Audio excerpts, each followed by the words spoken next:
the HomeTech Podcast for Friday, maybe, October 14th. From Sarasota, Florida, I'm Seth Johnson. From Powell, Ohio, I'm TJ Huddleston. And from Pickering, Ontario, I'm Gavin Campbell. And welcome to another HomeTech Podcast, all about home automation, shows, events, crazy things that went on for the past 2 weeks because, internet has not been very reliable here in Florida. Believe it or not, when you have a major hurricane go through and there's a bunch of trees that fall on the power lines, guess what doesn't work? Well, power, one, but also internet. Internet it's kind of a bigger deal, especially when you work remote. Do you guys know you need internet for things? It's kind of important, but I mean, without power, you won't have internet either, too. Oh, that's true. Yeah. So what's more important now? Well, I mean, I definitely will say, like, having power was nice. Like, about a month ago, the power company started working on our power lines. Like, I could see them working over there, just doing things and changing out telephone poles and putting new ones in and putting all new hardware. It's all shiny over there. So, like, then we got a notice saying, hey, your electricity may go out because we're working on hardening this stuff for storms and stuff. So I'm like, oh, okay. And then they put this big giant concrete pole down at the end of the street and connected a bunch of stuff to it. And I'm like, wow, they're really on this. And then the hurricane comes through and we didn't lose power. We lost power for like 3 minutes. And we got all the flashlights out. We're like, oh, here it is, a week's worth of, no power. And the power came back on, and we're just standing there with our flashlights in our hand, like, do we keep holding on to these? But people south of here got it a lot worse, a lot heavier winds, and of course, I'm sure you guys have seen some of the crazy pictures out of like Fort Myers and Port Charlotte area. This is pretty bad down there. So I see like National Guard. It was a while like there was helicopters and National Guard trucks rolling through all the time, but I just drove down through kind of an area that was like south of here, probably about an hour today. And it's pretty torn up by wind and everything, but they didn't get water. So just 100 and I think they said 110 mile an hour winds for 12 hours straight. That's some fierce wind right there. Yeah. A lot of roofs were just taken off. When I was driving by, I could see like through people's homes. So like through the back of their house, through whatever door they used to have, like through the front of the house. It was kind of wild, but very torn up down there. So I hope they can get back on their feet. There's a lot of places that there looked like a lot of aid down there. Like all the power trucks and everything were going about. And I was actually at a hardware store trying to help them get back online so they could process credit cards. As a friend of mine was like, hey, do you know how to do this? And I was like, yeah, I can come out and help them. So, but there were people coming in and they can't pay with credit cards. So everything's cash business. And they're like, I'll say that leaves you open for all other kinds of risks too. Exactly. So, a crazy couple weeks here. On top of it, like we had the Amazon event, the Google announcements, I guess. I don't know. Google really just kind of, they were going to have a made by Google event. And it turned out just to be their phones, right? Phones and watches or something like that. So that's kind of, I mean, if you're into that, that's good. Good deal. But not what we were thinking of. But I guess like the week before, Google basically updated all of its like apps and everything to be Matter compatible. So now and then Matter dropped, right? So the Matter standards here, it's released online. You can go and read it now if you wanted to. It's over on GitHub and it's all open source and all their notes and examples and test code and stuff is all in there. So if you want to know what all that's about and you understand all that, you can go read on it. But I don't know. Thought it was kind of interesting. I'm just glad it's finally been released, right? Like we've been talking about this for how long now? 3 years we've been talking about Matter. So it's finally released. I mean, nothing changed the day it got released, really.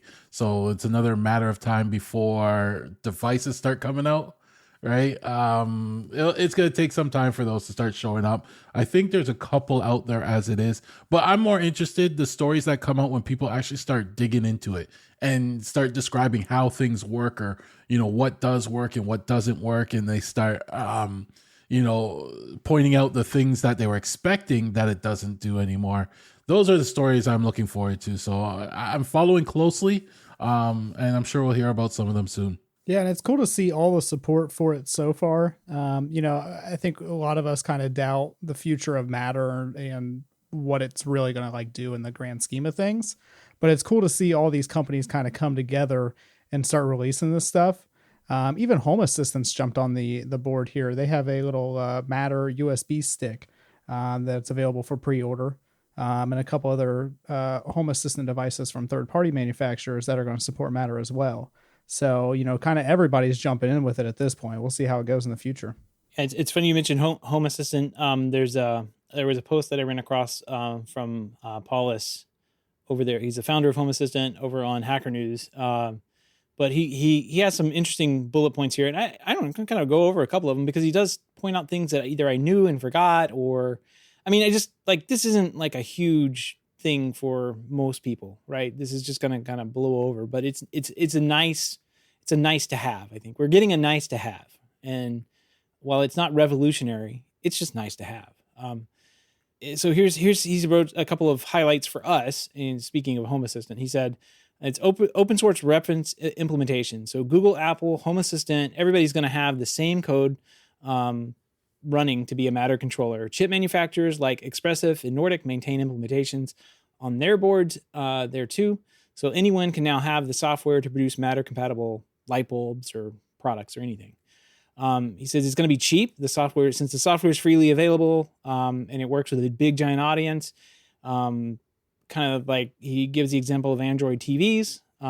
That's why you see so many of those out there in the marketplace. You're going to see a ton of Matter product because it's cheap and everybody can use it. Multi-fabric. He wrote this: each Matter device is required to support 5 fabrics. So a fabric is a Matter network, and this means that you'll be able to run multiple home automation controllers at the same time. So when you run into limitations on Google Home or Apple Home, then you can try out Home Assistants without taking down your old system. I thought that was kind of cool, right? So like, there's plenty of limitations on Apple, like HomeKit and their implementation. And then with Home Assistants, you can really get down into the weeds on some of the products. And if you're able to do something on Home Assistant that you weren't on Apple, you could, instead of taking down the whole thing and, scrapping everything and starting over with a different product line, you can use it. So I think that's a nice to have. Easy sharing of devices, kind of falls into that as well. All communications local. So, we're going to see a lot better performing home automation pieces. Instead of having right now, a lot of devices, like if you yell at one of these tube people, you say, hey, turn on the lights. Well, not only is it going out to process the video on the internet and coming back, in some cases, not all cases, but it's also sending a command out to the internet that has to in turn come back to the light bulb that you wanted to turn on. So this is going direct is going to make that snappy and feel better for most people. It's going to work a lot faster. Works over IP. Okay. Yay. Bridges are part of the standard. So devices like the Philips Hue hubs are going to get an update to expose all Hue lights over Matter via the hub. So it makes integrating the whole ecosystem into Matter very easy. And then Thread, everybody's excited about Thread. I guess it's time to shine or fail miserably. I don't know, but I think it'd probably be okay. Thread's based on like a Zigbee type network, but it's got some other stuff mixed into it to make it a little bit better. So everybody seems excited about it. I don't know. I think when all this stuff, comes out, it'll matter a little bit more, but probably not as much as these manufacturers and everybody else is so excited about saying the word Matter. I think it's going to be a sticker on the box, and like in 6 months' time, we're going to even forget it's there. Yeah, honestly, the coolest feature for me is the ability to have multiple hubs that actually control the devices. Because I've switched hubs, I think like 4 or 5 times just in the past 3 years. Just, from SmartThings to Habitat back to SmartThings to Home Assistant and, vice versa. So I'm pretty excited about that part, but we'll see how the rest of it kind of plays out and what it actually becomes. They're going to have to add some more stuff to it eventually, but maybe this is a good first edition here. Yeah, maybe Matter will matter. I don't know. Maybe. Maybe. All right. We got a lot of them, but what do you guys say we jump into some HomeTech headlines? Let's do it. Oh boy. So big news this week. Assa Abloy has acquired 100% of the shares of Bird Home Automation, which is the makers of the popular video doorbell. The aim, they say, is to further expand and scale the business in the coming years in view of the changing market requirements. I have no idea what that means. I guess Make more what money. it means is, yeah, Asa Abloy needs maybe some video doorbells, and they think that Doorbird is the way to go to get them, I guess. Terms were not disclosed, and Asa Abloy they own a ton of lock, man. They're just extremely dominant in the lock space. They own Yale, Kwikset, Baldwin, and August brands. So that's 4 of the top 5 market share spots. And then Doorbird is the number 3 most used brand of video doorbells. There are 100% of the Doorbirds, but the video doorbells, they're only the number 3rd most used brand, according to the CE Pro 100 survey. Amazon Ring and Snap One / Control Force Chime video doorbells are the other 2 that are more often used. I'd say it's probably in the pro space. I guarantee you in the consumer space, they're going to be way down that list. Very, very, very far down the list. Because I don't remember what Doorbird, I mean, they do have some lower cost models. Like I want to say in like the $400, $500, $600 range, somewhere in there. But I thought most of their stuff was, heading up north of $1,000. Yeah. For the bigger stuff. I haven't played with them in a couple of years, but they used to have one, I think it was like the DS101 or something like that. And it was Wi-Fi or PoE, and it was about $500. And honestly, like at the time, it was probably the best video doorbell if you wanted like local integration and everything. But at the time, it was also limited to 720p for the camera. So it was very, very low resolution for the $500 you spent on it. But it was basically a commercial product that you were installing inside a house, so you could do pretty much anything with it. So, I mean, it was a good deal in that aspect, but not in the technology side of things. I'm looking here. It was, or at least on Amazon, it was $550 or something like that. But it's not very pretty. No, it is not. I mean, and it's very like, I don't know. I remember the actual app being pretty slow. But Doorbird has a lot of other smart intercoms, especially for like gates and stuff like that, where they do excel at. So I'm assuming the residential market's not that big of a deal for them, but maybe this will kind of let them expand more into residential. A lot of the other brands that Asa Abloy owns are consumer aimed with professional lineups as well. Yeah. Now that they've got the big lock money. That's right.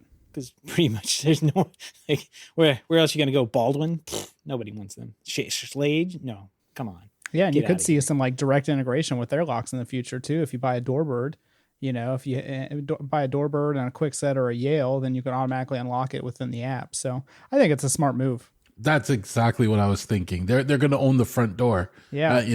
From the doorbell to the lock. I mean, it detects your package there and it opens the door and lets the Amazon guy drop it off inside. Stuff like that. Yeah, and you could see direct integrations, kind of like where we've seen like the video doorbell and the locks merging here in the past, about a year. So that would be a prime, market for them to invest in as well.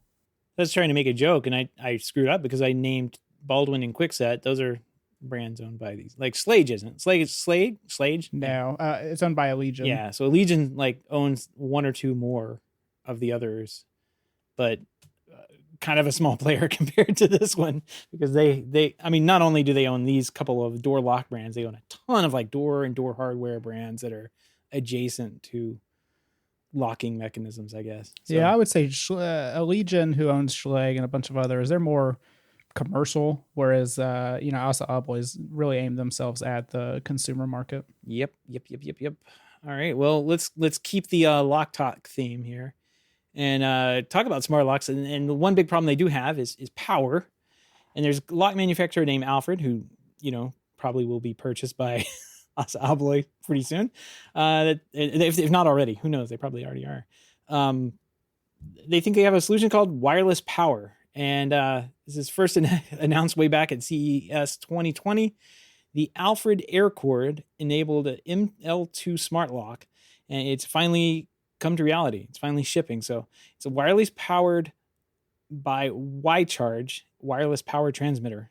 Don't have any idea what that is, but it's basically a lock that's in the door that gets wireless power. That's pretty cool. Like, there's no batteries and things like that. Now this is more commercial, aimed at, like, it's a mortise lock, so it's high-end resi or commercial stuff. But the company does say that there is deadbolt lock in the future, sometime early next year. So kind of cool. TJ, I know you're really excited about wireless power and locks. Honestly, when I started reading this article, I was willing to like write it off immediately, because anytime I see something with wireless power, you kind of just assume that it's not going to ever exist, right? We've heard about wireless power powering devices or smart home sensors or your phone or lamps or whatever forever now, I feel like. It's kind of like the AR and VR talk. Like it just keeps going on with nothing really happening. But this, it looks cool.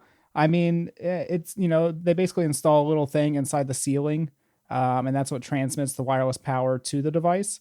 My second thought was that this would be genius as like just a regular smart home company, because imagine all the different sensors you could have around the house that didn't require batteries or constant power. And depending on how many of these devices you can power off of one antenna, like you could outfit a whole house in this and never have to worry about changing batteries again. So, I mean, that's pretty sweet to me. Yeah, they claim, I'm looking at the WeCharge website right now, and they claim that one transmitter can power multiple devices across, we'll do the 1,400 square feet or 130 square meters area. So that's kind of cool. Yeah, that's pretty good. Yeah, and Jimmy in the chat there is saying $900 buys a lot of batteries for a normal smart lock. And that's true, and that's probably why they started off with commercial. Because exactly. Commercial people are not afraid to spend this on a smart lock at all. Especially when you start talking about like access control, you're usually talking $2,000 to $4,000 per door for like proper access control. So if you could do this on a couple rooms in an office or something for a half the price, then a lot of people are going to jump on that. But they definitely have to get the price down if they're going to go for a consumer market. Some architect is going to see this and be like, I'm going to put these on every floor of this condo, and it's going to be every door, and everybody's going to be like, oh, great. And yeah, it's exciting for some people. Wireless technology is always exciting. Wireless power is exciting for some people. Well, I remember when I first saw the wireless power a couple years ago, I was excited about it, but I thought about in my house, powering all those sensors, like you said, TJ, that would just eliminate that. And I know it's a lot of money for batteries, but at the rate I bill my time, it's not a lot of money. I'm an expensive guy, right? You're an expensive battery changer. Yeah, exactly. And it seems like, what? One of the things I see with battery powered devices these days is when you have a lot of devices, the batteries don't all die at the same time. So it seems like every day another device is batteries dying. So every day I'm changing another battery, and I'd like to try and get rid of that. So that's why I always recommend hard wiring if you can, but that's not always possible in all these cases. Yeah, and I mean, honestly, you remove some of the worries about having batteries, right? Like I have a lock right now that we installed for a client, I think 4 months ago, and it's a smart lock, and I use the batteries that came with the lock. But I just found out the lock stopped working this past weekend because I guess the battery started to become corroded. Nobody noticed. And then it started slowly dripping down, I guess, into the lock, and it destroyed like the circuitry on the lock. So you have to worry about your batteries leaking at some point as a possibility. Yeah. Batteries expanding, batteries going bad, especially devices that don't have easily replaceable batteries. So definitely good use for it. It'd be nice. I don't know if it exists, but like a hinge that would allow the transferring of power. So, into the door, you could get power through the hinge and then somehow run a wire up to a lock that way and be able a wireless, yeah. Make it wireless. If you're not going to go wireless, something like that would be nice too, right? They do have like, I forget what the actual term is, but they do have power transfer hinges. That's what they're called. So you can actually run power through the door hinge itself and then drill down to the door lock or whatever. That doesn't sound fun at all. No, it's a pain.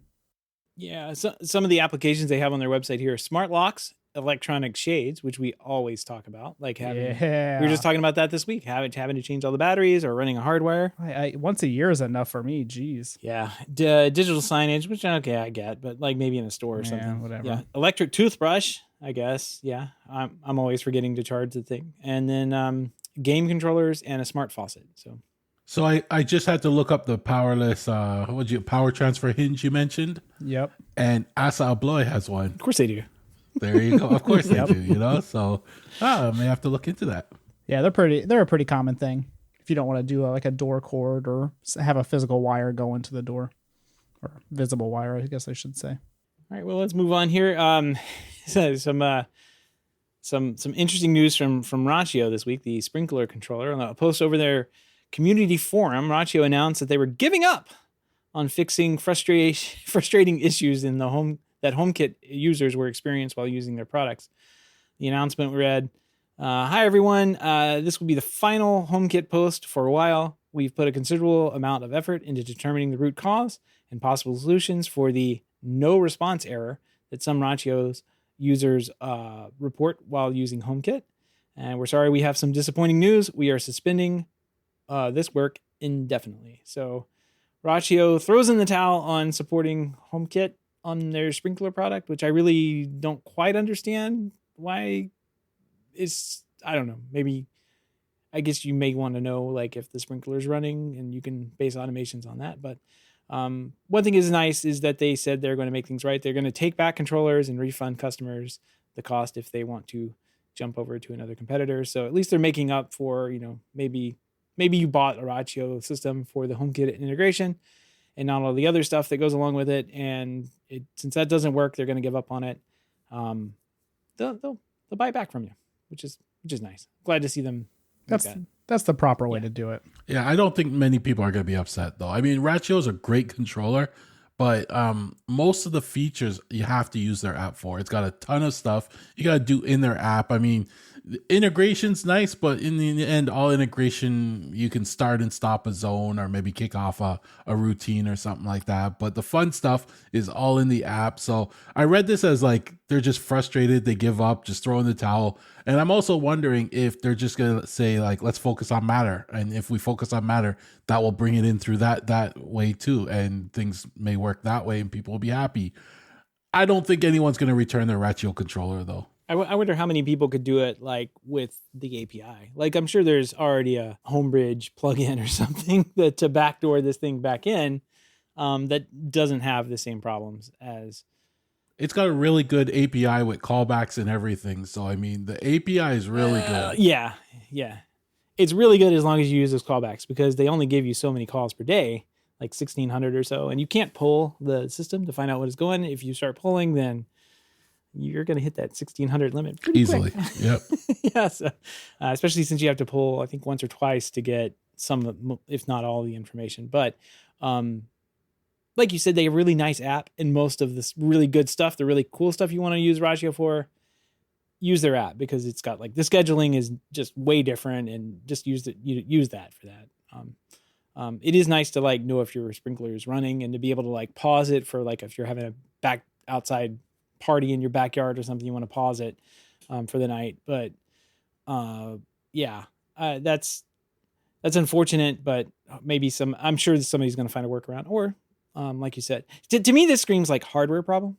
Like it screams to me, we can't make the hardware do what we want to do, like the internet part, the networking part of the hardware. Because when you see that no response error on HomeKit, 99% of the time that's some kind of like Bonjour or MDNS related like broadcast thing that's not working right. And I'm wondering if they just, whoever they're using to make their hardware chipsets for their Wi-Fi, I'm wondering if they just could make that work with them, and gave up on it. And maybe it'll work, like you said, TJ, with Matter in the next rev of equipment that comes out. Yeah, I was reading some comments, and a couple people were alluding to something with the hardware not supporting it in some capacity. So you might be onto something there. All right. Well, speaking of new hardware, we've got some new kit coming out. CloudPie, it's an India-based IoT maker, specializes in LoRa, has released or announced, I guess, the CloudPie Atom, which is a new hub. Wait. For Home Assistant. It's kind of interesting that we can have third-party, since Home Assistant's open source, you get to have third-party hubs being made. It's kind of cool. The new hub uses a Raspberry Pi Compute as the core internal computer device, and it can integrate with Zigbee 3.0, OpenThread, and Matter. No pricing's been announced, but you can join the wait list like everyone else, I guess, to find out how much it's going to cost. TJ, I think you said you joined that wait list. You're interested in this guy. Yeah, why not? I run it off a Raspberry Pi right now. But if I'm going to get in, with Matter, I'm going to need some kind of hub anyway. I honestly don't think this is going to come to fruition just because I'm very skeptical. So I've went ahead and pre-ordered the Home Assistant Sky Connect USB plug as well. But if this comes out, I wouldn't be opposed to switching it just because it has everything built in already. So it's not bad looking. Like it's a decent looking hub. Yeah. And it looks like an actual hub, like the Home Assistant yellow one, I don't think is like awful looking, but it still looks like it's for nerds. This kind of looks like you would put it in somebody's house. Yep. So I'm not hating on it. Can't believe you called Jimmy a nerd. Well, I'm a nerd too, so I can't really say anything. There you go. The hardest part of this will be finding the Raspberry Pi Compute Module 4. And I just had a look because I haven't been able to buy a Raspberry Pi in quite some time, minus the keyboard version. I can find those all day long. But they're up to like $100 to $150 on Amazon. So I don't know, even if I get, added to the actual list of this, if I'll get it, just because it's going to be like a $200 or $300 hub at that point. I'm looking to play with Home Assistant. I'm going to jump into it soon, but my whole thought is I'm probably going to run it under Docker or a VM on my Unraid. And my reason why is I'd like to be able to switch out the antennas. If I don't like this Z-Wave antenna, I can take it out and throw in another controller or, work with that. And I like one thing I like about Home Assistant is you can take it and then just expand it as you want and add what you want. And there's so much power there. Yes, it's for nerds. And that's probably going to be part of my learning curve, but I'm going to take a chance and give it a shot and see what I think. Honestly, as somebody who's just been switching over, I don't think it's as bad as it was before. I think there's still some of that, YAML configuration stuff that unfortunately you have to touch once in a while. But it's pretty much all been, user interface for me so far, and I haven't really had many troubles. And the troubles I've had, I would probably chalk up to user error because I don't like to read manuals or anything. So it's probably my fault. It has come a long way from what it used to be, where it was just strictly all YAML input and, cross your fingers and pray that it works when you hit start. But it does look like they've done a great job of getting that, the onboarding and the setup UI and everything brought over into actually things people can read and understand. So, all right. I know that we had an Amazon event, right? I guess kind of moving on to our event coverage. We had the Amazon event last week. They had a bunch of new type products, or not really new products, but additions and updates to their products that I thought were pretty cool. We probably should talk about here. So we'll go over these like one at a time, see if we have anything to say about them. But like the Echo, we've got new 5th generation Echo Dots and the Dot with clock. They get a bump in audio quality thanks to new larger drivers that Amazon claims will double bass output. So that's always nice. The Dot with clock gets an upgraded display, does more things like shows who's playing the music and, weather reports and that kind of thing. They have built-in temperature sensors, which I'm going to loop around to that and come back to it. Because I want to talk about that. And then both the 5th and 4th generation Echo Dots and the 4th generation Echo are getting the ability to act as Wi-Fi extenders for Eero. So that's actually really cool. And it's $50 for the Echo Dot and $60 for the Dot with clock. So not bad deals. Gavin, what do you think about this thing? I think, what I really like about this is they're building more and more into the single device. So they're grouping a bunch of devices you usually have in a room into one. The thing I don't like about it is not really like you can use it in other ecosystems yet. Right. So like having the temperature sensor, that would be great. If they added like millimeter wave for room sensing, occupancy, that would be awesome. I know another sensor in there. And I think it's great with the Euro extenders. I think that's smart that they added that. It just, having one device instead of 5 devices in that room just keeps things cleaner. And I think they'll sell well. Good price points too. So an Eero extender, is that like basically it extends the Wi-Fi into the room you're in? Like basically works like the little small Eero extenders. Yep. Okay. And technically it only needs to really cover that room. I guess that's probably what they're aiming for, is just covering that room that it's in. And then you can buy regular Eeros for the rest of the house if you want. That is amazing, to be honest. Like I personally don't want my Wi-Fi router to be a smart home speaker, but I think it's great that you have the ability to do it, and they're adding it to the 4th generation as well. So that's pretty awesome. Yeah, because you may already have this, or you may already want. I have Yeah, you one. want one. Yeah, I mean, you may already have one. Like you may already need one in a room that doesn't have great coverage, but as long as it has Wi-Fi from the main base station, it can be extended into that room, and you have a little bit better. As you're like sitting there reading, news on your phone or whatever before you go to bed. Like sometimes, I always, when I was designing homes, I always put like an access point like right behind the master bed, because I know that's where people are like, they're going to bed and they're like, I can't get on the internet, because the router is clear across the house. But if there's a hardwired access point right there behind the bed, then like never was an issue. But this basically puts that on the nightstand next to them. This is a good idea. Great idea. Honestly, I'd be interested to know how the 5th generation sounds as well. I bought one of the Echo Dots mainly to use as like a Zigbee hub for my small office. And I would, when I listened to music for the first time on, I didn't think I was going to be impressed. But the first song I played on there sounded really good for $100 speaker. So if they've already improved the audio with the new generation too, I'm sure that sounds great. And especially, comparison to Sonos speakers for half the price, depending on which one you buy. Or much less, half the price. $50 or $60, yeah. That's much less, yeah. Yeah. Ring got a couple of new updates, new spotlight cameras, basically. The Spotlight Cam Plus is $200. It's got a newish look. I looked at it. It looks the same as the other one to me. And then it comes in solar, battery, wired, or plug-in versions. And then it's got a Spotlight Cam Pro, which adds better audio quality. It's got the radar-powered motion detection for the bird's eye view thing they do. And it comes in battery and plug-in models for $230.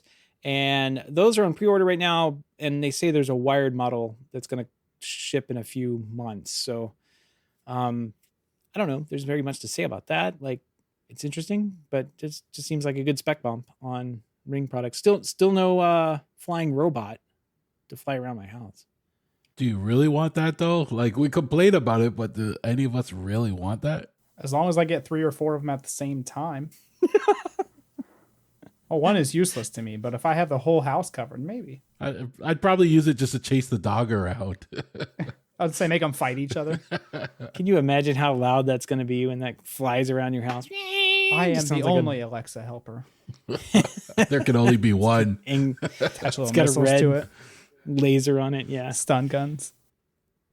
It's funny. Speaking of the little smart security cameras, Blink also launched a new mini PT mount, so a pan tilt mount for the Blink mini cameras for $30. So you can get both as a combo for $60 whole.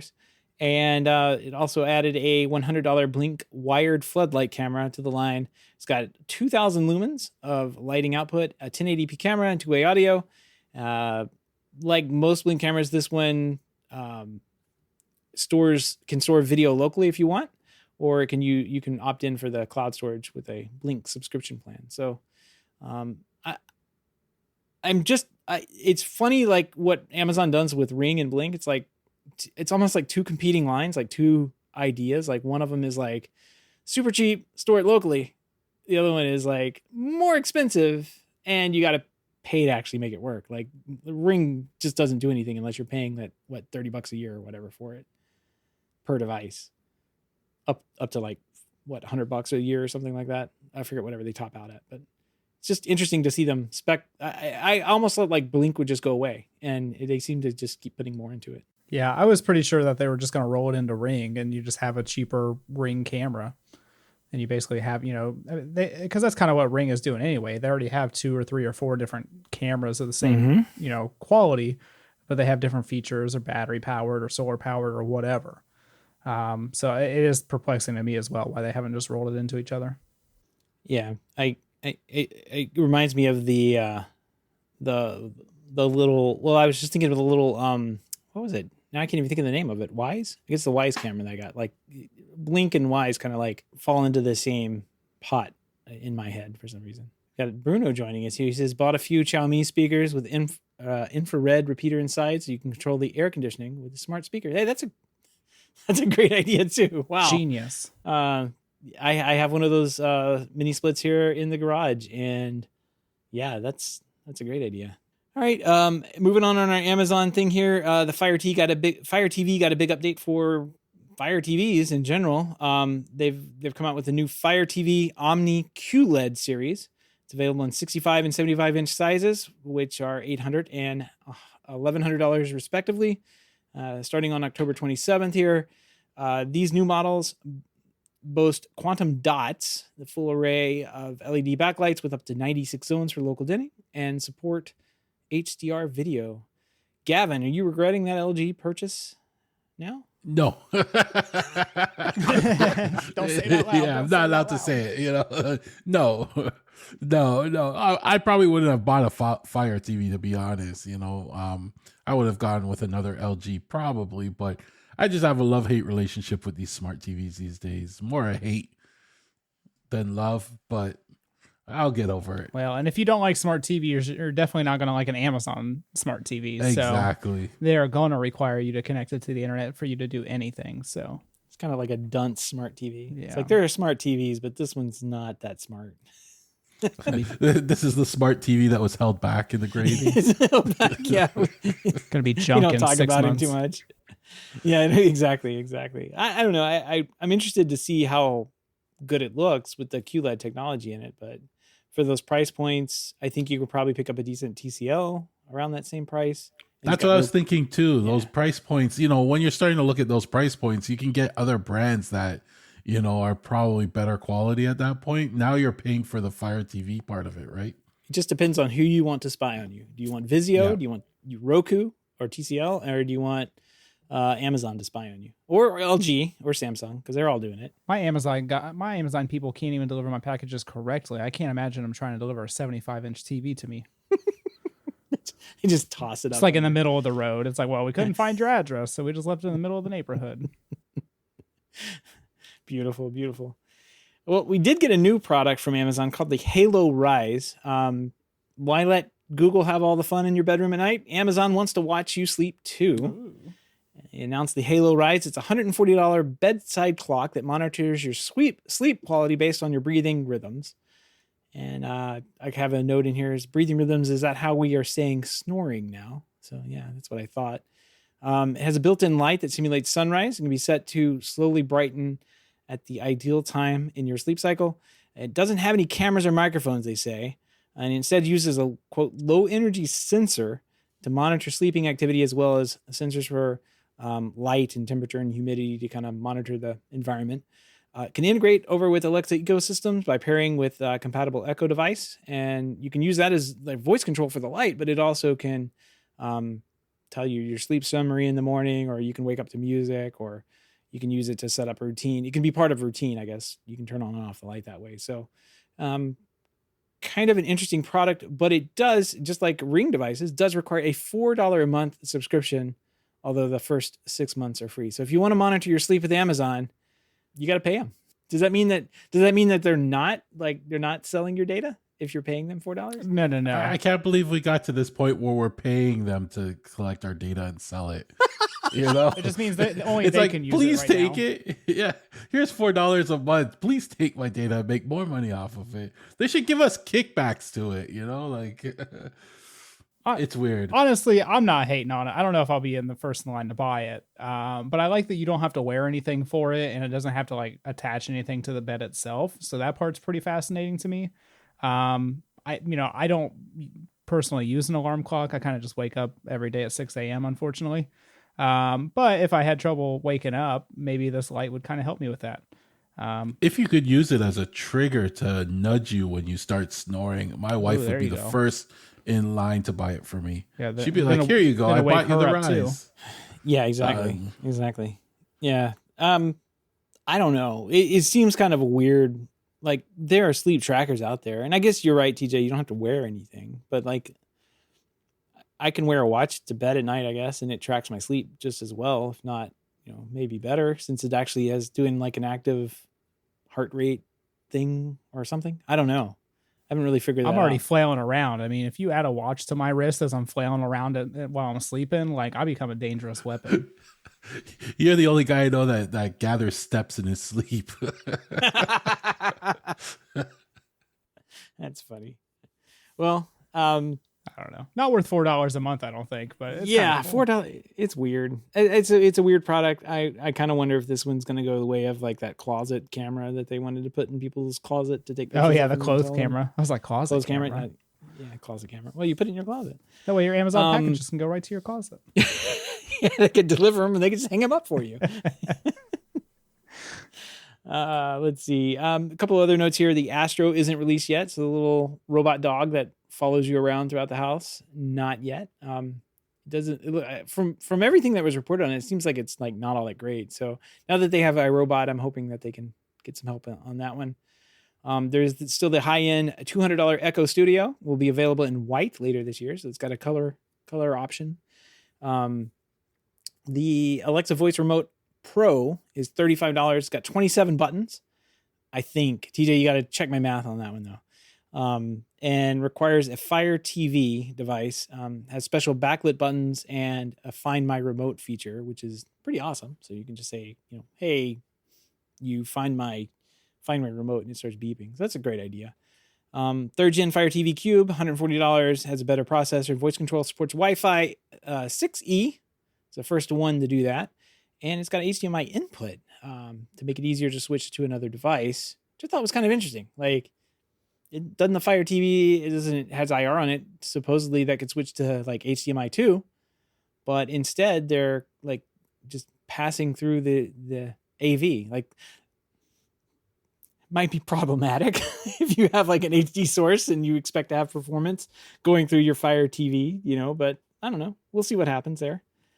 Let's see. In Matter. Oh yeah. Matter. I put here, Amazon says that there will be a coming software update that will enable various lines of smart devices to work with Matter. So I suspect there's going to be another announcement.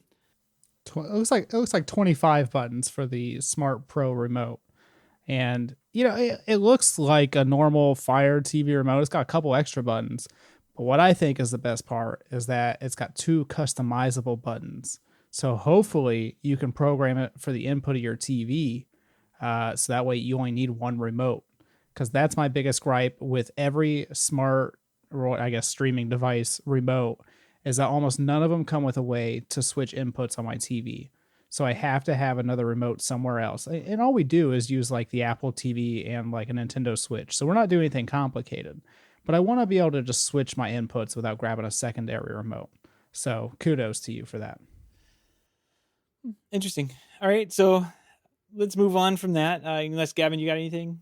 You didn't touch on Eero announcements at all. Like, yeah, the Pro Eero stuff. That's kind of like the biggest news. Well, tell me about it, because I didn't have any notes on it. Holy cow!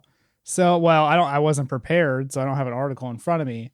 But Eero released in-wall access points powered by PoE directly. So no more of those little backpack things you had to buy for like an extra $120. Just directly PoE, and they have a dual WAN PoE switch. I think what they're calling a gateway. So you can do WAN failover and PoE all with the same box. And I think it's like an 8-port switch. It's pretty impressive, honestly. Eero's kind of going the way of like they're still consumer based, but they're adding professional or not enterprise level features to it. So some of the stuff they're announcing is really attractive. I'm not going back. I mean, I already spent so much money just going to Unify, but like Eero's, they're making some moves. Yeah. So MSRP for the Eero PoE 6 is $299. It's a dual band Wi-Fi 6 PoE access point that covers up to 2,000 square feet of coverage and 100 connected devices. The Eero PoE gateway is $649 MSRP and supports up to 10 gigabits per second with 2 10 gigabit ports and 8 PoE enabled 2.5 gigabit Ethernet ports. So, I mean, that's a pretty good device right there, especially for the price. Yeah, it's a good price. And it powers up to 100 watts of, PoE. So, yeah, it's a great great price for $649. I'm trying to think of what's in that price point. I think actually Ubiquity has something. Of course, they're a little bit less. I think it's like $500 though. Enterprise. Yeah, I mean, Ubiquity would be less. If you're looking for like something that's just like easy to set up, though, the Eero is always the way to go. I mean, and a lot of ISPs are using Eero now. You know, I always used to complain because ISPs would basically come in and they would install your or install your internet, and then you'd be like, well, you know, the Wi-Fi kind of stinks in like the upstairs room, and they would be like, well, that sucks. Kind of just deal with it. But now, you know, the past like 2 or 3 years, they've started selling Eero. And I'm assuming they're doing some monitoring on the background as well, because whenever I install one, it's always branded with whatever ISP it is. So it basically just gives them another an idea of what's going on in people's networks. But ISPs are already doing this, so it makes sense for them to kind of come out with this professional product that they can just throw in place of whatever they have now. And, you know, it's relatively easy. There's no configurations or anything else to do with it. Yep. Yeah, I mean, and not just aimed at ISPs. Looks like it's aimed at this ePro crowd as well, right? So like custom integrators would, you know, in a lot of situations could use a small little system like this to get a decent Wi-Fi system up and going that's hardwired, like hardwired back end, PoE powered. This ticks all the boxes, man. This is really good. And I like the failover. I really do. As somebody who has just had to deal with that today. Yeah, right. It's not all that fun. And if somebody makes it really easy to have like just a built-in failover system that just works out of the box, that's great. So good on Eero. Thanks, Gavin. Missed that one. Lousy note server was down. No one could take notes. Let's blame it on that.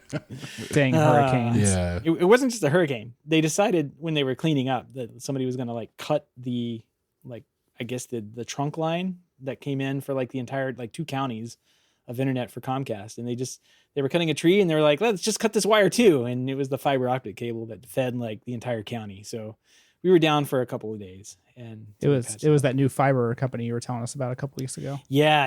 I'm hoping that they are still have their plans to come in next month and put some new service in. That'd be nice. Be very nice.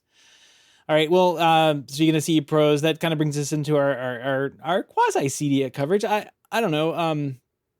I had to view it from afar as like high speed winds were coming through, and just kind of like had other things I was doing throughout the day, like cleaning up family members' homes and that kind of stuff.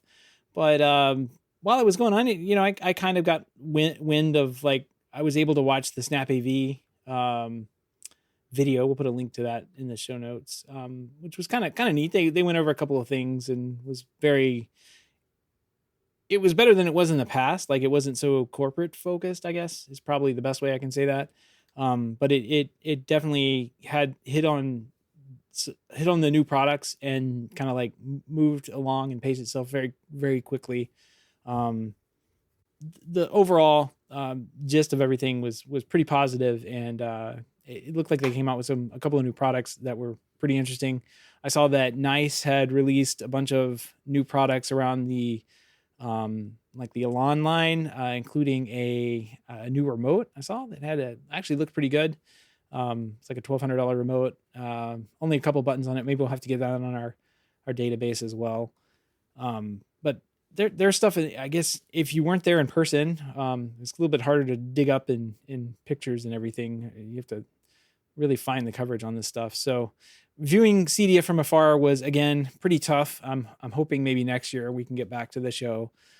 Just wasn't in the cards this year for sure, but I think only one person from my entire company was able to get away and go, and he actually lives in Dallas, so it was kind of easy for him. But if there's a hurricane, I kind of get that trip kind of gets canceled, and it's actually happened more than once. This is not the only time. But, so, Gavin, did you get to go to CEDIA? CEDIA isn't a show for me, but I saw some of the things that were announced, and it looked really nice. I always like to see what they're doing in the pro space. Sometimes it gives me ideas for what I want to do at my own home. But those remotes, was it the Snap AV or Snap One remotes? They look really nice. And I'm a big remote person. I know a lot of people are not big remote person. I'm big on remotes. I'll never be able to buy those remotes, but they looked impressive. You can buy anything with the right amount of money. To buy those remotes, I gotta buy an installer. I gotta pay for someone to install it. I got the amount of stuff I gotta buy per TV. I need 5 of them too. Then you gotta pay the installer to come back to fix the remote that they installed but didn't do a good job with it. And then you got to pay the All next adds guy up. to actually come fix all that work because it's like they're tired of dealing with the guy not showing up to program. Oh, it's actually not compatible with Ubiquity. You have to update to Ruckus. Yeah. All right, the remotes don't look so good anymore. Yeah. There's all sorts of hoops. Oh, well, I mean, the custom integration remotes have definitely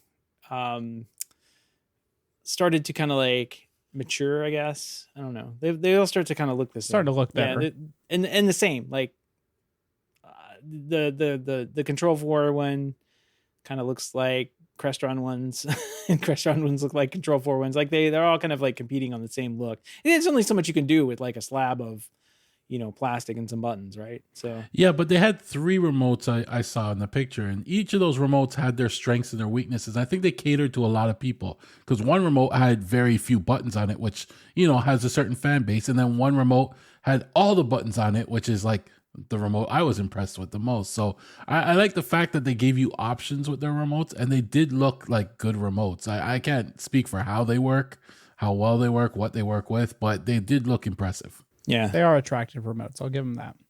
yeah. One of them, I guess we can talk about the Halo remotes. It's basically, I think there's a Halo Touch and there's just the Halo remote. The Halo remote has a 2.8-inch touchscreen on it and a bunch of buttons, and the Halo Touch, did I say that backwards? The Halo remote just has a bunch of buttons and a 2.8-inch touchscreen, and the Halo Touch has a 3-inch touchscreen, 3.1, something like that. 3.2. 3.2. Okay. I'm not looking at any notes. I'm going off my memory and looking at pictures of it. And fewer buttons. Basically, they have eliminated what looks like a couple of like odds and ends, and mostly the number buttons. So if you do a lot of like streaming services, it probably would make sense to have that. But yeah, good looking remotes. They look in line with what the Neo style remotes look like.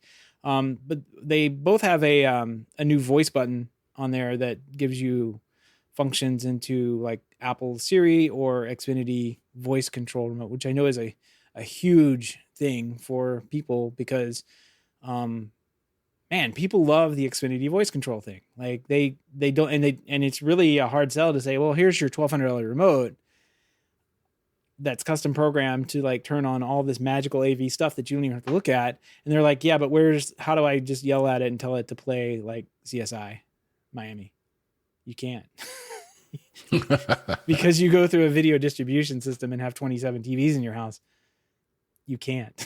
Like it's not possible. The technology's not there. It's not like, but now it is. Now, it looks like it's there. So that's great. I think that's probably the biggest selling feature on these remotes themselves. So really, really awesome that they have that. And the fact that it's like a remote that you can push a button and yell into. And I saw like, they didn't announce it, but I saw some like alluding to like Josh AI might end up on them. Did you guys get that? Like, did you guys see that? Or I know that Josh AI partnered with Ava. Yeah, I was going to ask you if they were compatible with each other. I know that Josh AI and Snap One kind of work together at this point, so I don't see why it wouldn't be there or on the works. It was in the booth. It was in the Josh AI booth. I saw that. Like the Halo remote was there. But I didn't get like a definitive answer. And I don't know. Maybe somebody out there knows and can let me know. I don't know. A good looking remote. What was funny is like during that Control 4 video, like they went over all the new products, and at the end they showed like, oh yeah, and one more thing. And then they showed a remote and they didn't tell you anything about it. It's like, oh, a new remote. But then they tell you anything about it like in the video. So you just kind of, it's like, well, I guess you have to go to the show to find out more or read some more press release or anything else. But this thing's coming in 2023, much like everything else at CEDIA that was there. So everybody rushed on to Dallas to see all the stuff you can't buy until 2023. But I don't know. That's not bad. Like, I'm kind of excited about, I'm actually excited about this one just for that Xfinity integration. Cause I know that's been a pain point, for me going back, like selling this stuff, almost 6-7 years ago, like people were asking about this and telling them, no, you can't do what your neighbor can do with your new fancy, tens of thousands of dollars of equipment that you've just installed. Was never a good conversation to have at all. So let's see. I guess we can kind of stick on the Snap AV stuff, if you want to. This is actually the coolest product I think they announced during that little video, and it was the Radiance audio lighting system. I'm sorry. Is that right? No. Radiance Audio and Lighting System. Is that what it is? Okay, Yep. the outdoor lighting system. It's the world's first audio system to power lighting and audio through a single two-conductor wire. So using a patent-pending ACE technology from Swarm, it's designed exclusively for Snap One. So basically, they're using the 70-volt signal to power not only the speakers, like so it's getting 70-volt audio out to the outdoor speakers, but it's also sending some kind of like carrier or just more amperage, I guess, to the lights that are attached to the speakers themselves. And inside the speakers, you've got like lights. And I think this is a great idea. This is amazing. You get two products for one. Smart. Yeah, I think this is the coolest thing that Snap One released at CEDIA. Just because I was actually talking about this the other day with somebody. I was like, it'd be really nice to have just one podium or one stand that is both a light and a speaker. If you had like a nice outdoor space that you just wanted to add a little bit of ambient light to, but you also wanted sound to, you have one device to do it. And I think Snap was listening to me because they released this. So thanks for that. They were just listening to you. That's nice. It's funny because when we've talked about, even on the show here, when we talked with Gavin about outdoor audio, and I've said, imagine like they have these speakers that look like your outdoor lighting, right? That's always how I compared the newer outdoor audio speakers. And they were like, oh, well, yeah, we need to be smart enough to add in, we could just make the lights in the speakers and we're done. And all off 2-wire as well. So, I mean, you could go into an existing landscape lighting job and, I mean, realistically, you'd probably have to replace the other fixtures in it. But if you wanted somewhere to have audio and lighting and they already had landscape lighting, you could just put this in place of it and then, replace the other fixtures and stuff. And you don't have to redo any wiring. So, I mean, that's a big time saver and money saver for a lot of clients right there. Potentially, yeah. Potentially.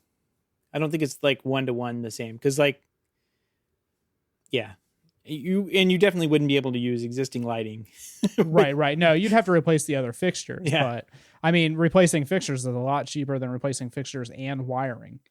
And it's not proprietary wiring. So at least, if this doesn't exist in 5 or 10 years, you can just replace it with, regular lighting at that point. Gavin and I are just sitting over here like, cannot wait for the Alibaba ripoffs. Like, this is... These look so much better than that rock I have sitting in the corner that happens to play sound out of it. Those things are awful. I am so glad that our industry has moved away from the rock. Like, didn't you have a frog speaker at one point? We did find the Alibaba frog speakers, yes. And mushroom ones, I think, are on there too. But yeah, when I first started, we would install these rock speakers by, I don't know, Niles or Rock Acoustics. There was an actual company, and they just never sounded all that great. And the biggest problem was just because it was like a 6-inch speaker, and you were just powering it all out, with an amplifier. It's outside. You just needed more speakers, and the only way to do that is really just put in a big 70-volt system, which you have multiple speakers covering a broad area with lower sound. Like, you don't have to crank it, but you still get like the music, the background music that you need outside.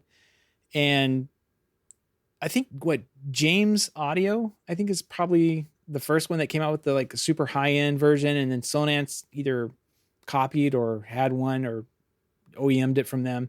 But then Snap AV came out with theirs. And it's just kind of like off to the races with these audio systems. I really do like the way these look and sound. Like, it's not like your typical 2-speaker outdoor audio system. You really go out and you can enjoy and listen to some pretty good, because there's a sub out there too, right? Like, you don't just have the 6-inch speakers, you have a few of those, but then you also have a sub providing that little oomph for the party. So fun to see. Snap AV also said, or Snap One also announced a full selection. They're calling it vibrant linear lighting, I guess. It's a full selection of white tunable color and basically a bunch of linear lighting, RGB tapes and accessories needed to create sophisticated lighting experiences. So that was kind of cool. And I'm going to loop back around that to that later with some notes that I had. They announced some Luma security system cameras that have human and vehicle detection. So that's cool, I guess. And the Arachnus AN820 access point gives you it's their, I guess their Wi-Fi. Is that their only Wi-Fi 6 access point? I'm not sure. I think it is. It's a 4x4 array, provides Wi-Fi 6, and you can install and manage it through their overseas remote management platform, which is important for a lot of people. Good on them. They had a bunch of products they released in kind of a splashy way with their video thing. I mean, they're the kind of the big. They say Crestron's the big dog on the block, but I don't know. SnapAV's kind of taking them over, but just by the sheer size. I mean, and number of people that there's Crestron dealers that use SnapAV, and then but it's not the other way around, right? Like, there's not all SnapAV dealers are Crestron dealers. So I saw that Netgear was a pretty big hit at the show. They offered a exclusive Wi-Fi 6 and 6E access points for integrators, which is kind of cool. But they had a pretty big presence with they have a new AV line of switches for video over IP stuff, which they were showing off at the show, and they had a pretty cool, there's a place you can go. I think it's called is it Rave? It's a website you can go to watch all the videos with interviews from some of the booths, and there's a really funny interview that they basically have people go around with cameras and iPhones and take videos, and you can basically go to CEDIA without actually being at CEDIA if you want. They are everywhere. So yeah, there's a story as to why they're everywhere, but they do a good job of covering the show, which is nice. Ring and URC announced a integration together, and it's actually pretty cool. They have two-way video and audio built right into the Ring touchscreens, and I think through the remotes as well. So good on them for getting that rolled out. I know it's pretty tough the way, kind of knowing exactly how Ring integrates with things. It's kind of a tough thing, and it has to be done at the manufacturer level. This is a big one here, Gavin. Zeus was actually at the show. I saw a Zeus interview. I was like, I know that name. That's not just some weird made up thing. Now you do. They were showing off their new Z-Box and new 800 series devices. So they're making some big moves with Z-Wave, and the 800 series have one of the big things is they offer Z-Wave long range. So the same thing I'm looking at the LoRa devices for, Z-Wave has their own version of it. So they get long distances and better battery off of some of their devices. Interesting. I can see that being popular it's a problem solver is what we like to see. So. One of those I put in here, there are so many LED lighting vendors this year at CEDIA, countless numbers, and some of them had huge booths like WAC WAC lighting, but there were also some other players there that I recognize their names, but it was just both indoor and outdoor lighting companies were at CEDIA, which I thought was interesting, and we may that's probably going to be the next big profit center for integrators, because there's not very many contract, electricians don't care, right? We all know that. They're just there to hook up the wires and make things work. They rarely care how things look at the end. And, that's more of a job for an architect or an interior designer. And making those, things mash up typically doesn't work. So what does fill in the place is sometimes with integrators, we can go in and say, well, you're doing those rope lights anyway. Why don't we put in some, lighting around, make it snazzy or something. Or put in, there's all this talk about the adaptive lighting where you can change the colors or, match the color of the lighting to what the outdoor lighting is. So that's something that the integrators we've been talking about for a while. I'm not sure that it's been framed completely around, I'm not sure there's a whole story there for the integrator, but it was just interesting to see how many lighting companies showed up there, both indoor and outdoor. Outdoor lighting is probably a pretty good profit center for integrators if you want to go dig trenches for landscape lighting. And there were a number of deep state products for cameras there, Gavin. I know you'd be excited about that. One of the interesting ones, I have a link for it in the little notes there. It's called Pool Scout, and it watches your pool for toddlers and kids. And if they're unaccompanied, it sends you text messages, it's got a siren that can go off, especially if they fall in the pool or something like that. But it's it basically has a counter on there, and it's unattended toddler, and then you see this kid running around, and it's got adult. It's so if there's an unattended toddler, it turns red, but if the adult is there, it turns green. So I thought that was kind of cool. Kind of a different use case for the deep state that you've been using for what, dog tracking, animal tracking. Animal tracking, yeah. deep stack. I'm starting to mess up the name for that now. What's it called now? It was interesting because a lot of the products they had, like, it was the same exact box that different vendors were using, like the same box. Just one was white with their logo, one was black with their logo, one was like, it's the same box. Like, it's just, it must do the same things. But I'm sure they could put their own models on there and their own little branding and software or whatever. So yeah, the pool one was a UK based company, it looked like, and they actually, I mean, honestly, that one's probably the most interesting idea I think I've seen with this stuff. Like, that's not completely security based, you know? I thought it was a pretty good idea. And Florida, here we have pools. We have these obnoxious and horrible state law required pool alarms that we have to have, or baby gates or whatever. And seeing that product was like, oh, you know, if that works really well, that'd be a good thing to have in addition to baby gates and pool alarms, that kind of thing. The homeowner might not get rid of the smart camera after the inspection, so higher chance of it staying around, because whenever I did one of the custom houses, they always remove the pool alarm after inspection. Yep. You'd always see it sitting there with the little battery hanging out with one of the leads pulled off the 9-volt battery and just hanging there on the wall. Don't tell anybody I said that. Every time. I've got a cool product list here. You guys see that? All right. So I went through and watched all these videos, but the auto slide automatic doors, every time somebody, there's got to be like once a month I see somebody post in some forum somewhere, like, how do we lock these sliding doors you guys have in Florida? And it's like, well, you can't really, like, you can't there's no magic lock or electric lock you can put in there. But this company, AutoSlide, makes some kind of retrofittable sliding motor thing, but it not only does it slide, it also locks.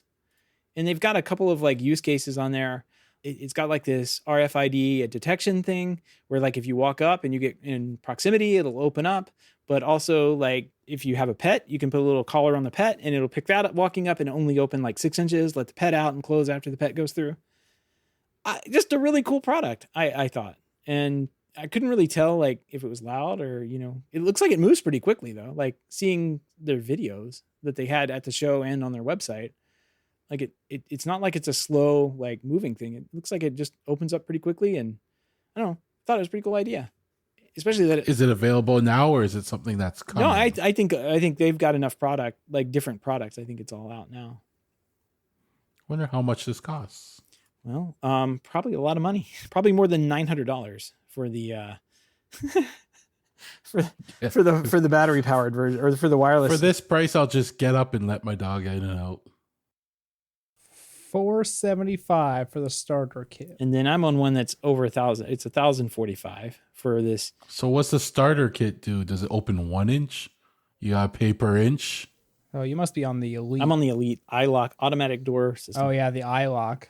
Yeah, so that one actually locks. The $475 one probably doesn't lock. Yeah, I want it to lock. Like, if I'm going to pay for this, I don't ever have to touch the door again, and that includes the lock it. So this thing better lock my door for me. So. Yeah, that's pretty cool. I think it would be great for my the pet door part. I think I'm gonna bookmark this for later. I'm getting Gavin to spend some money. Damn it.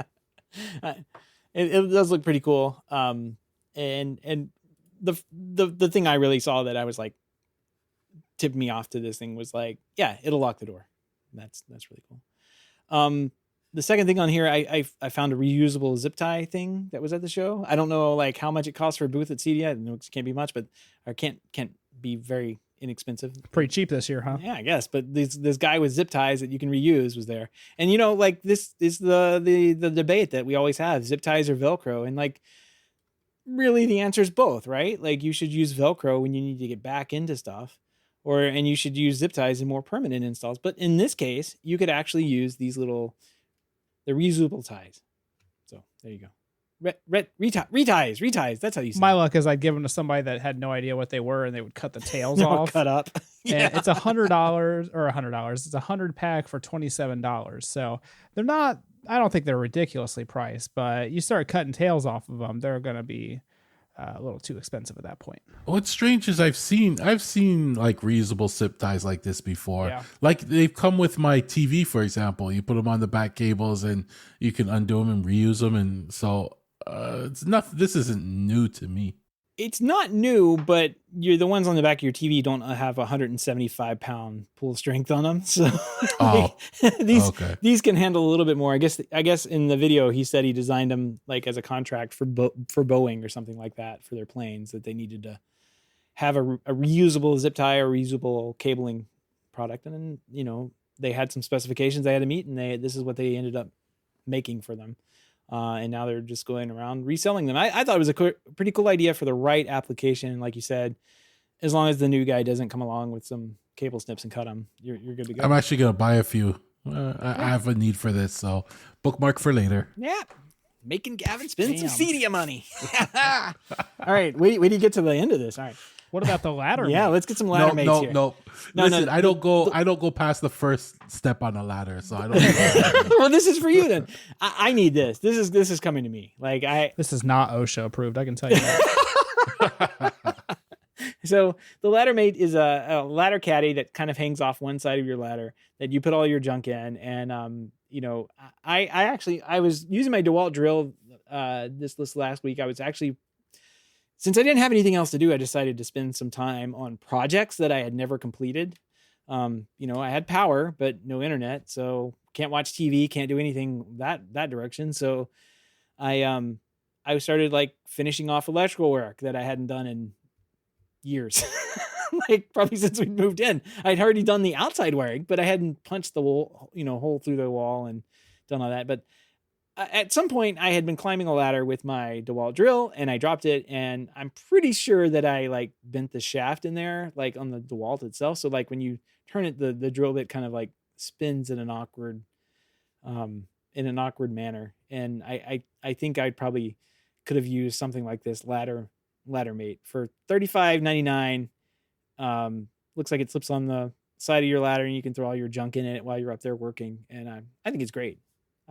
OSHA approved or not, be damned. I'm going to stand on the top step. That's not a step. I'm going to stand up there too. So what does it matter if this thing's hanging off the side? If you were worried about not dropping a lot of stuff off the top of your ladder, now you can worry about dropping all the things off the top of your ladder. Yeah. And if you look at the pictures closely, one of the pictures, he actually has a beer in one of the holders. Oh yeah. You can have a beer drink in there. Yeah, it's got a beer holder. That's very nice. Very nice. I don't know. I think this is coming to me because I am always dropping stuff off ladders, or I'm always rigging something up. Like one time I just took one of those Home Depot buckets and just like took a PVC thing and just drilled it to the top of the ladder so I could like hold it and put clips and stuff that I was like trying to hold on to because I was just so frustrated with having to go up and down the ladder. So I just took the orange bucket that you get from Home Depot, the 5-gallon drum, and just stuck it up there. So this is a more classy way of doing exactly that. Speaker snap. This is genius as well. The what are they called? Yeah. The Waco? Wago, yeah. Wago. So you got those for the electrical, right? Well, what if you had those for your banana plugs? Genius. Sold. Instant purchase, right? So yeah, all those like weird banana plugs that you have where you're like inserting the wire in the back and like screwing down and then you're like, all right, I'm done. And you pull on it and it slides right out. No more. You got the nice Wago connector thing on the back. I don't think that's what it is, but he stole it from somewhere. It's for sure that's what it is. It's just a lever connector. Nobody stole it. Gosh. He licensed it. Okay. He licensed it.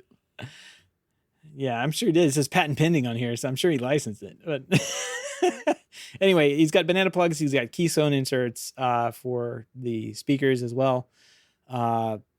Great idea. I mean, just the frustration. I know they're expensive, but banana plugs can be expensive as well, and they don't work. And this would solve that problem for sure, like without a doubt. So I'm adding this to my buy as well. Well, and I'd be curious too if like the actual body is plastic or metal, because one of my complaints about doing like banana plugs is like when you do them on keystones, and like let's say you have a keystone panel on a rack or something, you have to worry about the actual banana plugs touching each other depending on which style you buy and everything. So it'd be nice if these are plastic bodies, so you don't have to worry about that either. Yeah, they look like plastic. That's what I'm kind of thinking. For $220 each when you buy them in bulk, they probably are plastic. Yeah. It looks just like if you picture a Wago connector and then a banana plug coming out the other end.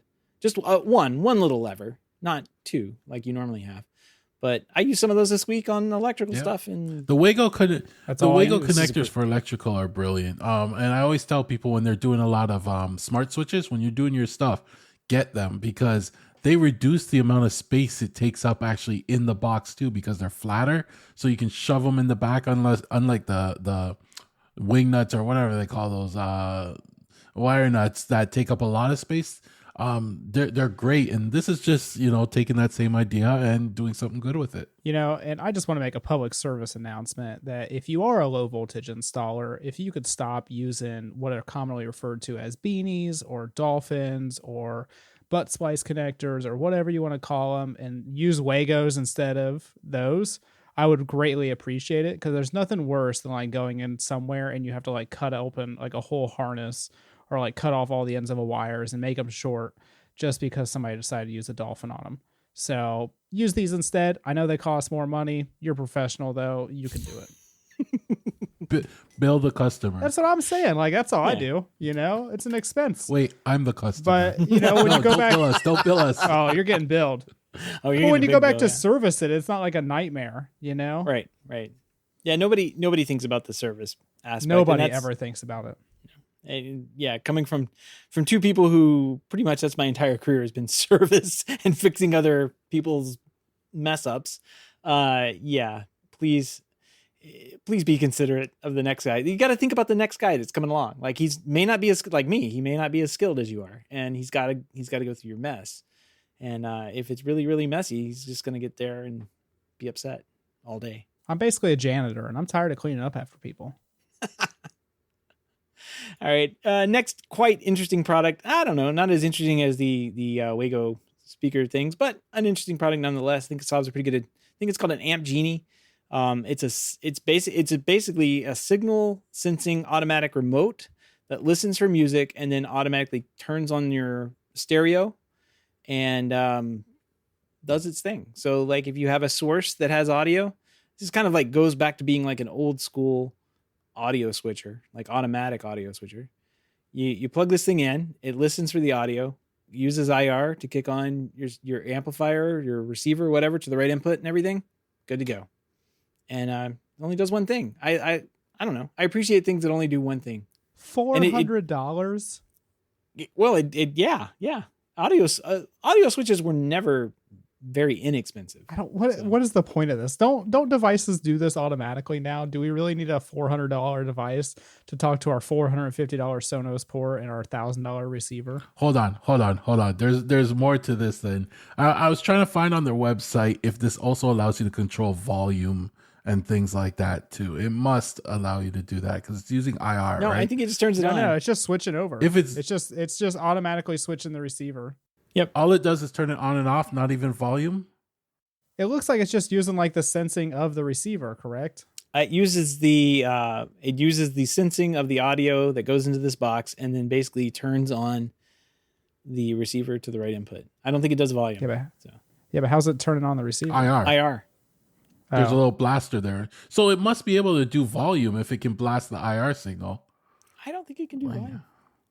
I don't know why this is on the cool list. This is not cool. No, you know why? Because like when I look at Sonos and stuff like that, you don't want to add Sonos to, like, that's the one problem. I use AirPlay in my house, right? But when you want to use your own speakers, for example, you have an amp like this, you'll have the speakers. Volume's always a problem, right? Like, you just want to AirPlay it to this device. This device will turn on your amp and everything, and then you can control the volume just through AirPlay. It would be nice if it did all that, right? Then you could turn an old system with a nicer set of speakers and bring it into the whole AirPlay realm.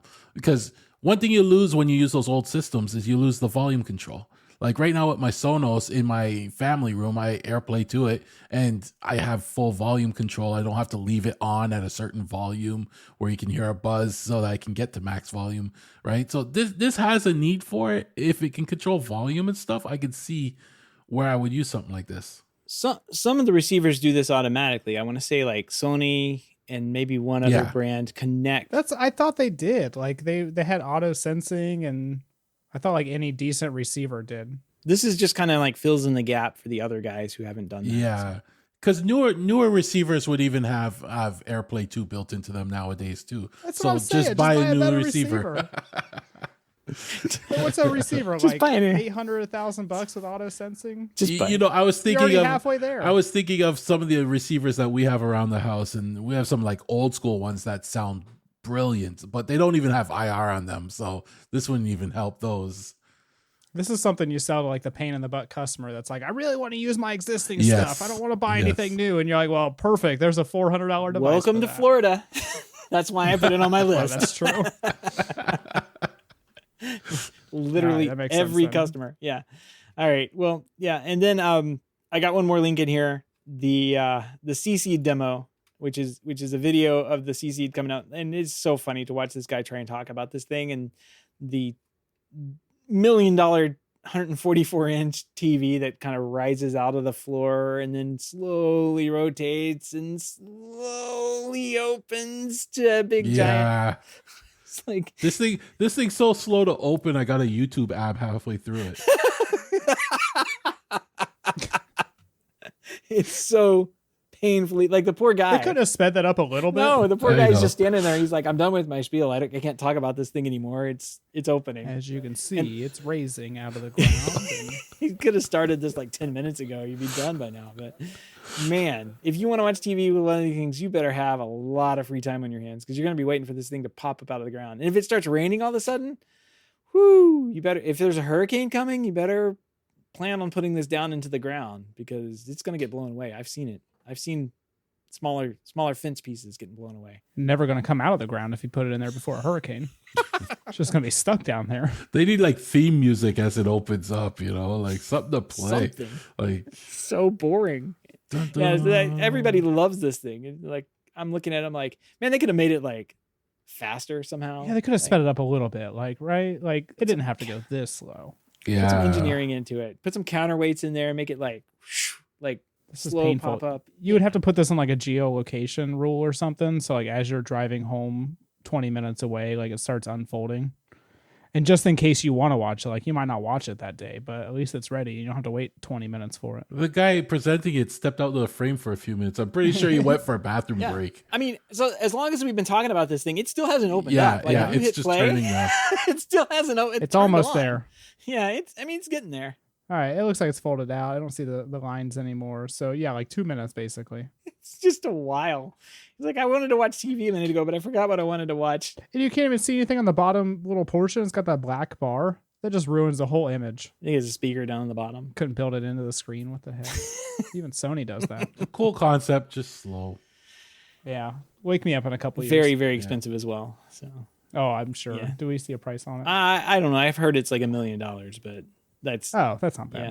I mean, Gavin's going to redo his outside next year, so that'd be perfect for it. With those outdoor things, you have to think of like all the construction that needs to go into it to like prepare the way, as they say, prepare the way for the TV to get installed there. And like even the big screens that pop out of like an enclosure or like all the contracting and permits and everything that go into that. It's no fun. They're too slow for me. This would just frustrate me. I'm sorry. Yeah, I don't want to watch TV anymore after. Can you imagine you're like watching the TV, and this happens to me frequently. My dog accidentally steps on the remote, TV turns off, and now I gotta wait for this TV to turn off and turn back on again. That happens to me quite frequently, to be honest. You're watching a game, like a basketball game, and it's like end of game. Yeah. It's like, and that was an amazing game. I can't believe it. And it's like, please open. Yeah. Rest of the day's ruined. Yes. That's funny. All right. Well, anybody else got anything that they saw at the CEDIA time frame that want to mention? Honorable mentions? I don't think so. That was a good roundup. That was a good roundup. Yeah. I hope to be able to go back. I really do like going through the show and like visiting like there's like little small booths that I like even took notes to kind of like follow up with to actually see what they're doing, because there was some that were like doing some really strange, odd things. Like one guy had a Raspberry Pi device, like just one of these like little small Raspberry Pi. I mean, I recognize them off Alibaba. It's like a little compute module type thing, just all in one. And he was running a custom version of Home Assistant on it. And he's using that to bridge devices that are not compatible with like Elan systems and bring them over into from the HomeKit integration. Home Assistant integration, and bring them over into the Elan ecosystem. So it's kind of like a bridge device. And it's like, he's advertising that he has, integrations with thousands of devices, of course, because like Home Assistant does, but it's like some kind of special custom version that they have put on, and they have their own special Elan module or driver or something that integrates with it. There's all sorts of neat little weird booths like that around the edges that I always love to go to, and talk to all those people that are doing stuff on, stuff that's not in the big giant shiny Crestron booth or whatever. I really did miss that this year, but obviously can't go if there's a hurricane. So maybe next year. That's all right. We're all going next year, so. Yeah, we're gonna get Gavin down. Get your passport ready. I'll drive up and I'll get just you, come Gavin. for the beers. That's all right. I'll be there. You're paying, right? Yeah. Where is it now? I think it's again in Dallas next year. Or is it back in Denver? Well, I don't know. I think they have always done 2 years as far as I'm aware. So I would think it's back in Dallas next year. I think you're right. But I'm not really privy on that stuff. Actually, I'm showing here that CEDIA Expo 2023 is in Denver, Colorado, 9/27. That'd be a better one. 9/9. I'm down. Yeah, September. Denver, Colorado is great, especially around that time of year. It's nice and cool. Yes. Yeah. See, I just don't want to go to Texas, so I'll go anywhere that's not Texas. Yep. So I'll have to put that on the calendar for, was it September 7th through September 9th? So moved it back earlier again. Let's do it, boys. Yep. Let's book the holidays from now. That's right. All right. Well, all the links and topics discussed tonight can be found on our show notes at HomeTech.fm/407. Nothing in the mailbag tonight, but we do have a pick of the week. This is actually cool. And actually, I haven't seen this before. I don't know why I haven't seen it. Who posted this? Gavin posted this. This is amazing. This is a great little, like, I don't understand why I haven't seen anyone do this before. We all know that people mount their TVs over their fireplaces, right? You're supposed to have a mantle right above the fireplace to prevent the heat from, like, I guess, rising up and killing the TV instantly. And those are typically there. And the TV is up, super high. Can't get around that. And this guy has built like a drawer out of the mantle. And most fireplaces these days don't have like what is it called? Chimney. Oh, there you go. That's the word you're looking for. Yeah. Santa can't come out of these because they're electric. And they typically vent like right out of the top of them. If they're going to have heat, you can turn it on and off. And that's what it looks like this one is. But man, it's just like a regular kitchen cabinet drawer hardware, it looks like. And they've built this big giant drawer and you can put stuff into it. That's a great idea. I've just never seen this. Yeah. Could you imagine, like, if you could just install people's gear into there, right? Like if they had a frame TV and they wanted above the fireplace, you can hide that stupid little Samsung One Connect box in there. If you had like a couple other devices, you could stick those in there. I'm surprised I've never seen anybody do this because I think every house should have it. Yeah. Anybody having a mantle in their house should be doing this. Like, and who's mounting their TV over there. And you're right. We could call it the One Connect drawer because that's what's going to go there. Yeah. It's awesome because, and you usually have the space above the fireplace, like the depth. You usually have that, so like it shouldn't be hard to do something like this. I don't think so. I think this is brilliant, and like as long as I've been doing this, I've never seen this, and this is like a surprise. So, yeah, and that is a huge drawer that guy has. I mean, for the example there, yeah, that thing is massive. So you could like hide electronics in there, you could hide remotes in there, family photo albums. I mean, that could be your new junk drawer. It's moved from the kitchen. Now it's in the family room. Batteries. Yeah, all sorts of stuff. Make that like your emergency drawer or something in case of an emergency in the house. Losing power or something like that. Don't tell the kids there. Yeah. Yeah. Shove the kids in there. I mean, if you can make it big enough, you could. But I mean, anything's possible. This is your punishment. I don't know. Pretty cool idea. We'll put a link to the video in the show notes. Good find, Gavin. That's really cool. If you have any ideas, picks of the weeks, ideas for the show, or feedback, give us a shout. Our email address is feedback@HomeTech.fm, or you can go to HomeTech.fm/feedback and fill out the online form. All right, I have my project updates, electrical and landscaping. That's what I've done over the past week without internet. Just reverted to household chores and the honeydew list that has been piling up over there. Sure, it's even bigger now. Yeah, because guys, I went to the store and bought dirt, like bags and bags of dirt. Like, I'm not even kidding. Like, I'm like, where did all the dirt go? It's not. I don't know where it is. I took the plants out. I put new plants in. You think like 1-to-1, no. There was less dirt there after I don't even know what happened. So anyway, I had to go buy a bunch of dirt. I've been buying dirt and just piling it into my flower bed, things that were like lower than the house. Like you could see where the water was just like going to drain and pool up in the house. So I had to build all that back up. It was ridiculous. I've been hauling dirt around for the last couple of days. So hopefully you guys have been more productive. Did you do it bag by bag? Yeah. Up here you can order like a big yard and they'll just drop it in your driveway. I didn't want that though. Like I just thought I needed a little bit. And then it turns out that I needed a lot more than a little. I probably should. You always underestimate how much you really need. Oh man.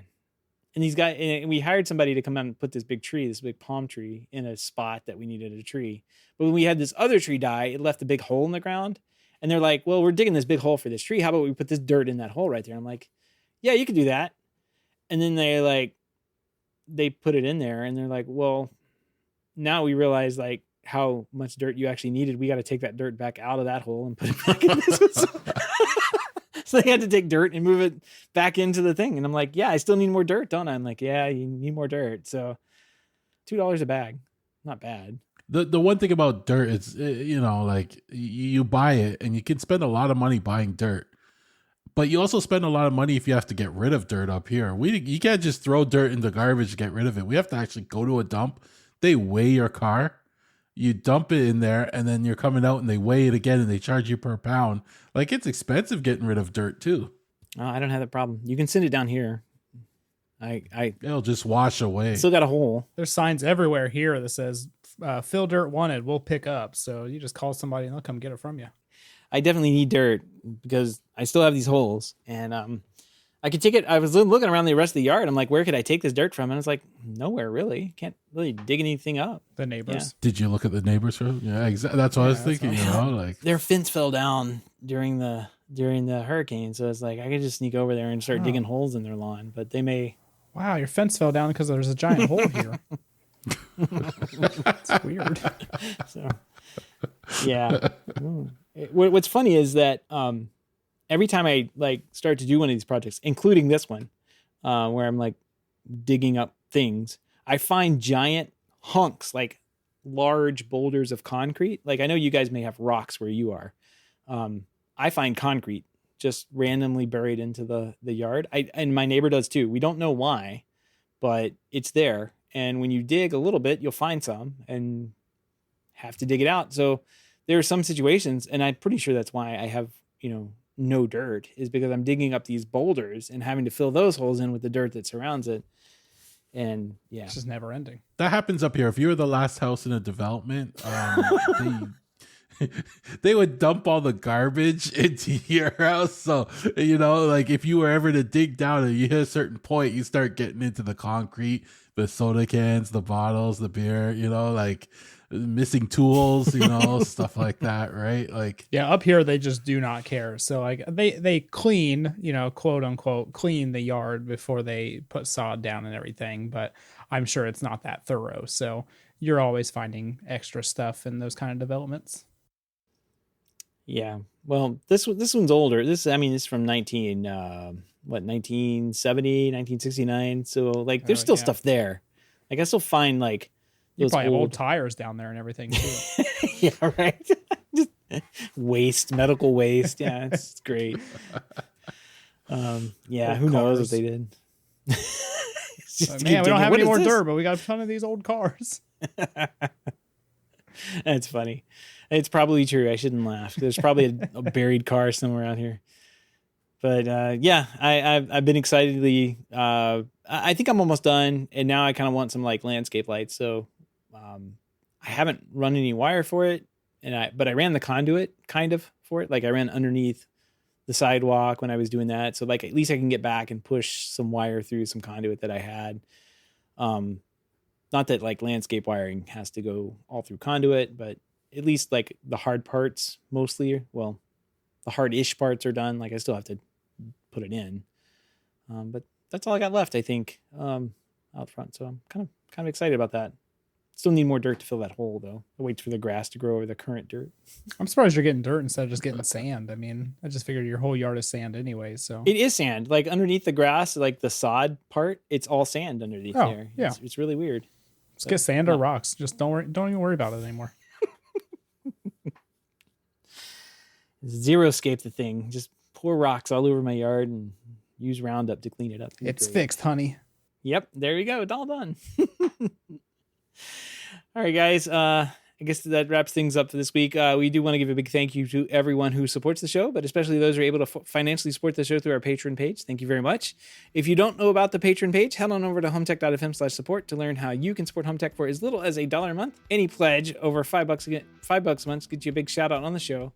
But every pledge gets you a private invite to the Slack chat. I'm sitting here going, did I start recording this show? I hope I did. That's what's going through my head right now. Private Slack chat, the hub, where you and other supporters of the show can gather every day to talk about, powering shades. It seems to be a contentious topic. Like, how do you power your shades? Yep. Yeah.